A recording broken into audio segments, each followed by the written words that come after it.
Yeah, it was a really good result. Obviously, it's a long season. We don't want to get too far ahead of ourselves, but it was it was a historic day, and to get the win really capped off what I think was a really good event all round and well supported, which was fantastic. What do you think worked so well? There was obviously that cohesion, which I think a lot of people were interested to see how that would work, especially with the new team.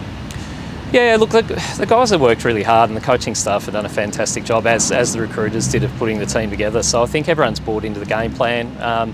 Pleasantly surprised to think about how we handled the moment. There was the opportunity there with a big crowd, and first game, and we've had less practice match opportunity than others, to not handle that well, but the guys did a really good job. Just the atmosphere was amazing. That must have been so exciting, especially for some of those younger players, making their VFL debut. Yeah, there's some young guys in the team that haven't sort of experienced anything like that, and to be quite honest, a few of the more experienced ones suggested that was one of the bigger crowds they played in front of. So, there's a big focus on using that energy and using that excitement, but it's easier said than done, and nerves do play a part. But I think after the first 5 minutes, we settled in really well. What did you learn behind the scenes, mate? We all saw how good it was from the outside looking in, but this is all about learning, I guess, for 28. What did you take away from the game day?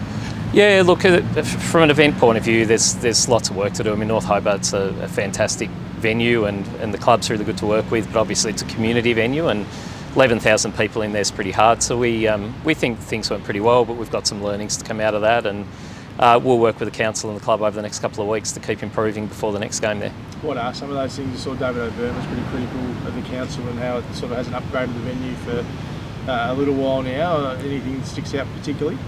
Oh, look, no, nothing too specific. I mean, a lot of the infrastructure is just a little bit older, and there's going to be a lot of things that, to be honest, aren't going to be able to be rectified inside of this 12 months. So I'll let the council and the club work together around what to do there, and we'll look at focusing on some of the smaller things that we can get done between now and next game to just enhance the patron experience.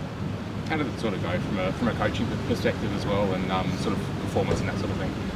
Yeah, look, I'll let the coaches coach, but the reality is I think that everyone was pretty positive. A win's a win. As I said, it's a long season. We're not going to get ahead of ourselves. There's still a lot of stuff that we'd like to see done a little bit differently, but by and large, I think the guys were able to implement the game plan pretty well.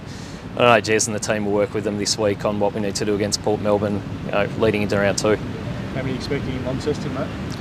Oh, look, I'm not sure, to be quite honest. We'd hope for a big crowd, but obviously with the switch to Saturdays, we are facing up against clashes with the local leagues. So, if we got 6,000 to 8,000 there, that'd be fantastic. But, we'd like to think that we can get a capacity crowd, but the reality is that we might have a few more challenges with clashes than we did in round 1. Do you know what is the capacity yet, exactly?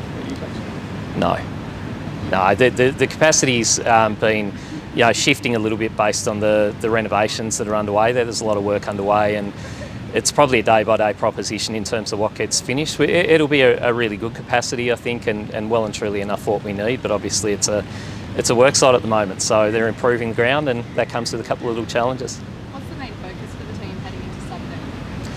Oh, look, just to consolidate on what we did last week, I think it's a really good hit out. We just need to get to training night first of all and see what the fitness of the guys is like, make sure that we've got everyone available, but I think consolidating what we did this week and focusing a little bit more on a slightly different game style with a larger ground at UTAS, big difference between North Hobart Oval and UTAS, so that'll be a focus for the coaching crew. Any injuries out of the weekend? No, look, not that I'm aware. We'll have a look at things tonight. Geordie Payne carried a little bit of calf cramp through the game, and we just need to make sure there's nothing more sinister there. But I think other than that, obviously, first game, it was quite a warm day. There was a bit of cramping in play, but nothing too sinister. How's the song been received, mate? The song's been received really well. You may have noticed that we probably hadn't had quite as much time to practice it as what we'd like, so the guys muddled their way through, but we'd like the opportunity to have a second crack at it next week, so we'll be doing what we can. Can you sing alongs on the bus ride up? Yeah, there may well be. It might be playing on repeat at training this week, I reckon. We'll see. Talk us through the process of the song. Is it right that it's an interim song until 2028? Yeah, look, we've been pretty open and upfront about the fact that the actual club song will be, quarantined for that AFL group in 28. It's really important that we save that. That's a special thing. So we worked through having a temporary solution, albeit an outstanding temporary solution, I think. Just a couple of little hurdles over the last few weeks to make sure we had it up and running in time. But the guys are looking forward, I think, to a really good second crack at that next week, because it's a fantastic song. it just makes it a lot easier to enjoy it when you know the words. Would you keep it if it's really well received, or do you think it will be something completely different? Oh, look, I think that's something that the club will discuss. I think there's a much broader process in play around that. I assume that it would come into the mix, but there'll be a much broader process.